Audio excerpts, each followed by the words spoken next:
This weekend just got a whole lot more interesting, and honestly, not in a small way. We are talking about a situation that could seriously shake things up heading into Martinsville. Out of nowhere, we've got not one, but two major driver changes happening at the same time.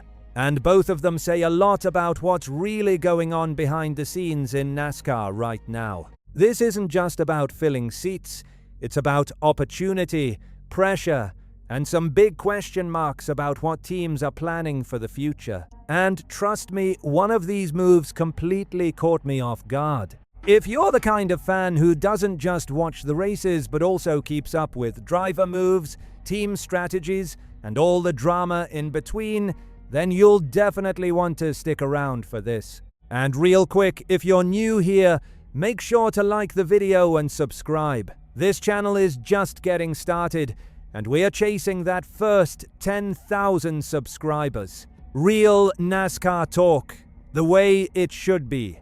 Alright, let's get into the first move, and it involves one of the busiest drivers in NASCAR right now, Ross Chastain.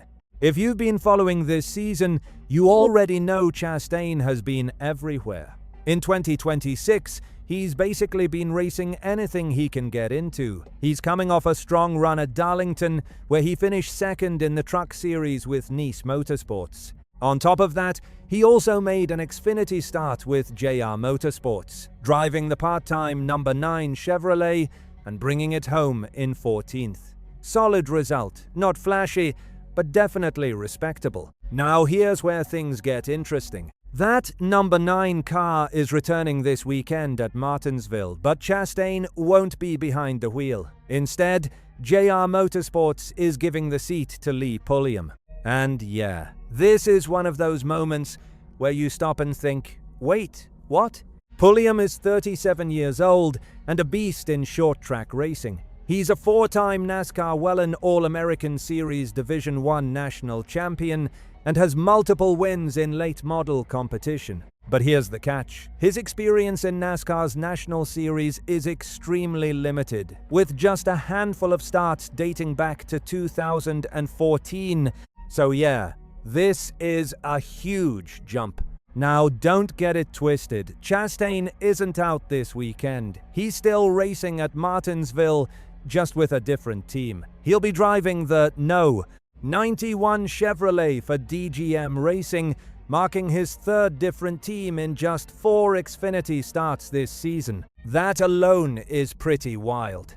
And it doesn't stop there. He's already scheduled for more races later this year, including stops at Watkins Glen and Sonoma with Jordan Anderson Racing.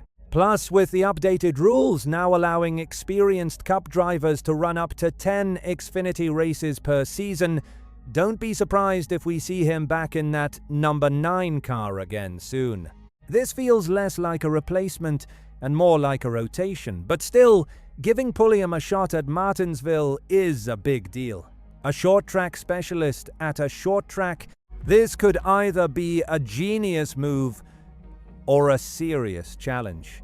Now let's talk about the second story, because this one is just as interesting. It involves veteran driver J.J. Yeley, a guy who's been around the sport for decades. He attempted to make 2026 his 22nd Cup Series season, which is honestly incredible longevity. He tried to qualify for the Daytona 500 with NY Racing Team, but didn't make the field. However, he bounced back the following week at Atlanta and got into the race. Since then, he hasn't returned to Cup competition, but has stayed active in the Xfinity Series. Now, here's where things get chaotic. The number 5 Ford from Hattori Racing Enterprises has basically turned into a revolving door this season, with multiple drivers already taking turns behind the wheel.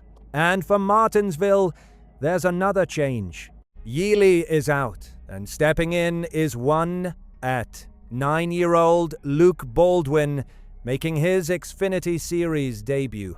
And again, this raises a lot of questions. Baldwin has limited experience, with just a few Truck Series starts in 2025. His best finish was 12th at Pocono, and he does have some Martinsville experience, but jumping into an Xfinity car at one of the toughest short tracks on the schedule is no joke. Just like the first situation, there's no clear long-term plan here. Nothing confirmed beyond this race. So while Yealy is out for now, he could easily be back later this season. What we are seeing here is teams experimenting, trying different drivers, testing talent, and figuring out what works. And when you look at both of these stories together, it paints a bigger picture of where the Xfinity Series is right now. You've got experienced Cup drivers like Chastain moving between teams, maximizing opportunities under new rules. At the same time, teams are giving chances to short-track veterans like Pulliam and young prospects like Baldwin. It's a mix of proven talent and raw opportunity, and Martinsville is the perfect place for it. It's a track where tempers flare, mistakes happen, and sometimes new names make a statement. So heading into this weekend, it's not just about who wins, it's about performance. Does Pulliam surprise everyone in the number 9? Can Baldwin hold his own in his debut? And what do these decisions mean for the rest of the season?